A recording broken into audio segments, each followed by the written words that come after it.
श्री स्वामी समर्थ. तूळ रास. मार्च हा संपूर्ण महिना तुमच्यासाठी कसा असणार आहे? शिक्षणाच्या दृष्टीने विचार केला तर हा महिना थोडासा अभ्यास वाढवायचा आहे असा सल्ला प्रमुख तुम्हाला देण्यात येत आहे. या पंचम स्थानावरून आपण शिक्षण पाहत असतो आणि पंचम स्थानामध्ये 4 ग्रहांची युती आहे. राहू, रवी, बुध आणि मंगळ हे 4 ग्रह पंचमातनं कुंभेतनं गोचर करतात. तुम्हाला अधिक अभ्यासामधील लक्ष केंद्रित करण्याची स्थिती निर्माण होऊ शकते जेव्हा तुम्ही त्या अभ्यासामध्ये सातत्य ठेवू शकाल. अन्यथा मन विचलित होऊन मोबाईल, इंटरनेट आणि काही गोष्टींमध्ये तुमचं मन डायव्हर्ट होऊ शकतं आणि अभ्यासातली एकाग्रता कमी होऊ शकते. विशेष लक्ष तुम्हाला या महिन्यात द्यायचं आहे.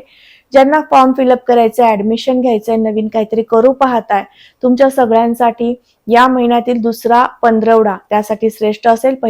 संतती सौख्यासाठी हा महिना संमिश्र आहे. प्रणयासाठी सुद्धा हा महिना संमिश्र आहे. जोडदाराचं सौख्य आणि वास्तुवाहन या दोन्ही दृष्टीने हा महिना उत्तम असा असणार आहे.